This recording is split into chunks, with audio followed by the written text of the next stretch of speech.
This video contains spoilers, up to and including some of the information from the Dawntrail media tour. With Dawntrail just around the corner, a lot of information is being revealed regarding what the new story might be centered around, other than the writer succession established by Wickler Martin 6.55. As with the recent media tour releases, Yoshi P mentioned in an interview with Jesse Cox that it might be a good idea to brush up on the names of the Convocation of 14, those better known as the Ascians of the current era. So today I thought I'd go over the members of the Convocation and their status in a quick summary, and how likely it is that they might appear in the new world. Let me know your thoughts on who we might encounter in the comments, and let's get into it. A lot of our previous adventures having already centered around defeating Ascians, the Paragons of the Source, otherwise known as the Unsundered, were those that held the seats of La Habrea, Elidibus, and Emet-Selch. Thanks to the actions of the Warrior of Light and the Scions, we can almost certainly be sure that these three will not be making a surprise appearance.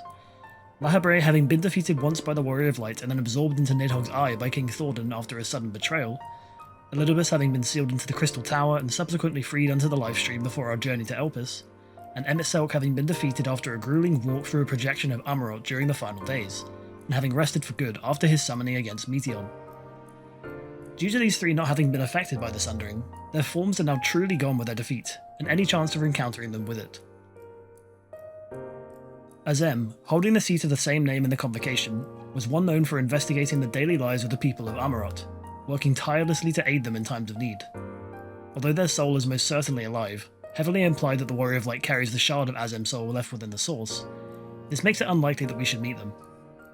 Ardbert, a hero and the Warrior of Light's equal upon the first, rejoined the shard of his own soul with the Warrior of Light during their fight against Emet-Selch, causing the latter to briefly witness an image of the ancient Azem in their place.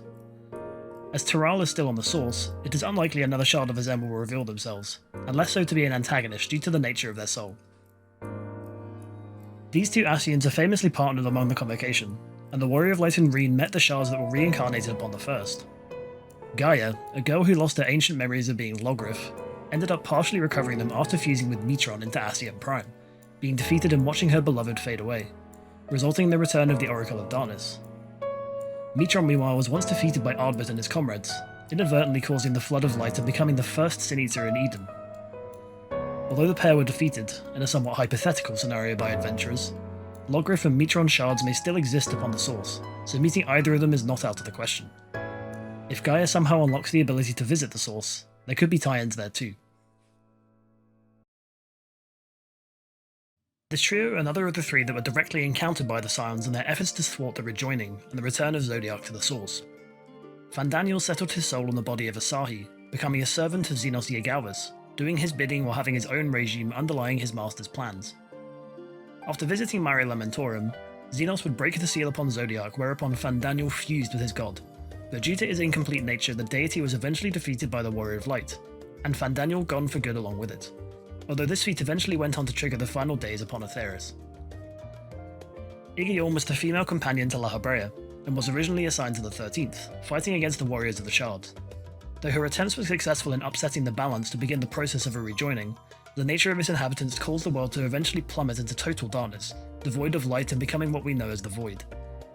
Igeorn would attempt to repent her failure by assisting La Habrea on the source. She would eventually fall before the Warrior of Light after her soul was absorbed into the White Auricides and destroyed. Nabriales was one of the first Ascians to be encountered by the Scions after La Habrea, and was originally assigned to the 12th through its rejoining. This mission having been successful, Nabriales moved to the source to assist La Habrea, invading the Rising Stones and taking Minfilia hostage inside the Chrysalis. The Warrior of Light would enter the rift to face him, eventually resulting in his defeat, again using the White Auricite. Due to their reasonably certain fates, it seems extremely unlikely that we run into these three Ascians during our adventure in Taral, although Fandaniel more than the other two may be referenced should we run into one of their kin. The last five of the Convocation are those that to this day we know very little about, as their whereabouts have been unknown for a great amount of time.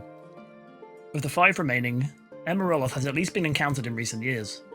Having been partially responsible for the events at the Isle of Val, as well as the Forbidden Land Eureka, Emeroloth sought to use the latter to its purpose of apparently being able to grant any wish, attempting to do so to drain the surrounding land of its ether to hasten it rejoining.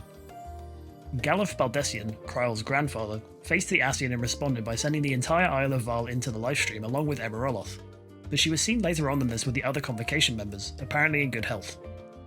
As there is much mystery still surrounding her apparent survival, we might expect Emerald to be a potential encounter at Dawntrail. Again, although even less is known about these than the previous subject, I pair them together here for one reason. Both masks were seen hanging from Gaius' belt after we encountered him as the Shadow Hunter.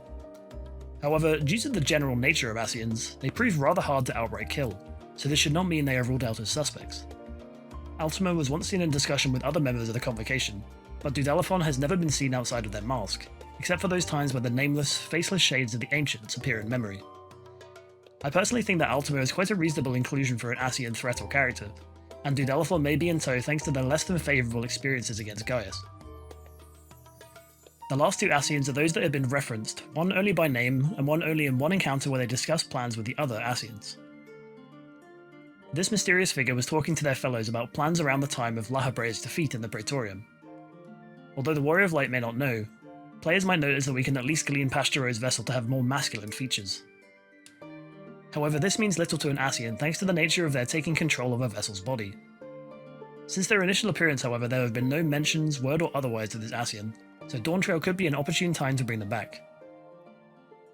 Finally, we have Halmuret, again only mentioned in name.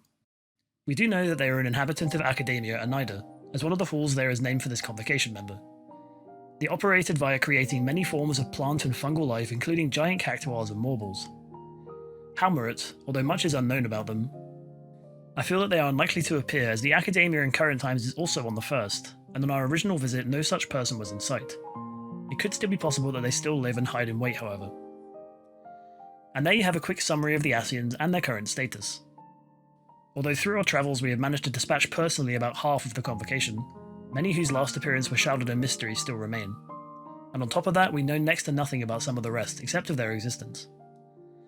If Yoshi P's words have any weight, however, we can expect to possibly encounter at least one of the names listed here, with many already suspecting the mysterious maiden appearing on some of the artwork for the expansion.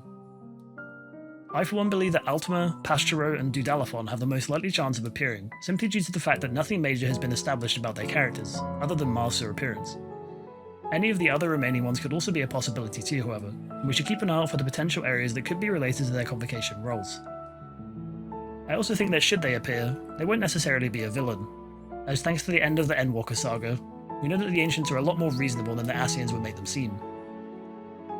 If you think you've got a theory for what we might find, leave a comment and let me know, and I'd love to hear your opinions.